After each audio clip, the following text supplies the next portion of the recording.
important day, especially for the rebels who Gaddafi said would never be able to break his spirit, would never be able to take the city.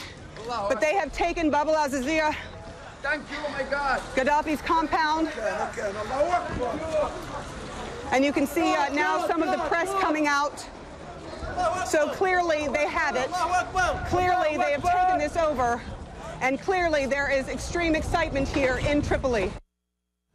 CNN's Sara Sidner, as she became one of the first journalists to enter Muammar Gaddafi's compound, she encountered some great euphoria there. Also a lot of gunfire on this dramatic and historic story. She joins me now to share her amazing experiences of that day. Great to have you with us, Sara. What's it like watching that footage back as you entered the compound? This is actually my first time taking a look at the footage because we were sort of in a bubble. We were broadcasting out, but it was very hard for us to get information in.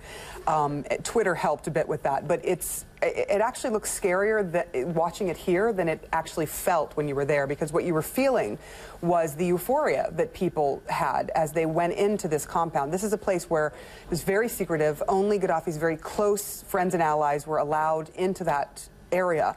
So for the general public, I mean, people were just streaming in from the streets, literally, and then you had the fighters who were going in as well. It was fascinating to be there and watch and realize that this is actually a historic moment where people feel that they are free enough to go into what was a complete secret, a very sort of safe zone for Gaddafi and his family. And you were on the front lines taking us right the way through. You even got to see some of the tunnels that everyone was talking about. What was that like? The tunnels were fascinating. I think many leaders have places where they can go for safety. These tunnels were so dark, though, you got the feeling that around any corner you may perhaps bump into a loyalist who's armed. And the guards that were with us, because we asked, you know, where are they? They're not visible. Obviously, you can't just say, oh, there's one. They're covered.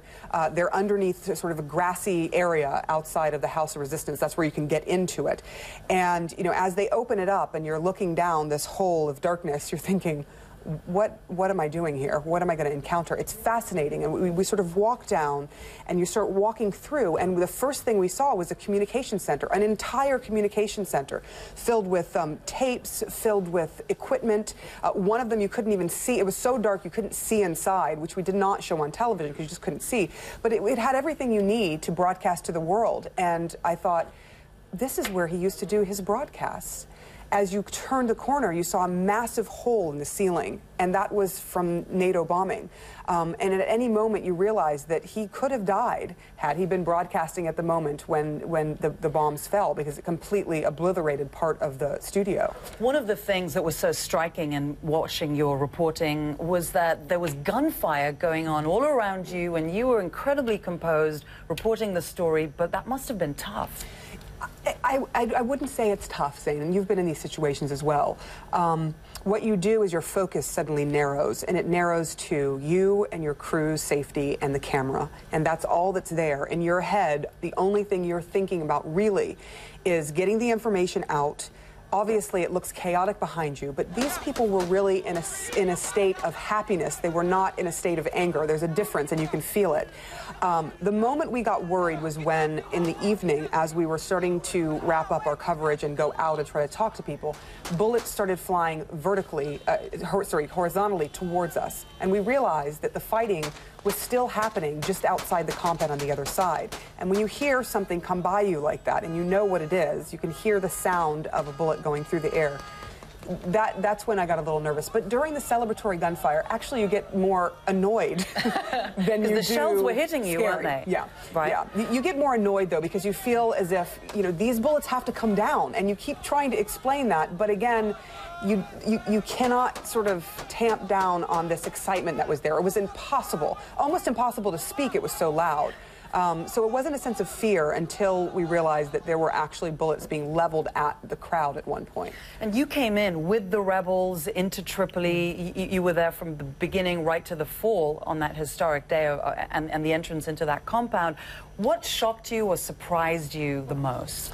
How quickly they were able to get into Green Square, how quickly they were able to get into that compound. We thought we'd be there for weeks. We had covered Libya for weeks before, me and my crew, and other crews had been there for for months. It was 6 months. And we thought that Tripoli would be the biggest, most massive fight. We were all very concerned about the safety of not only our crew, but of everyone involved in this conflict.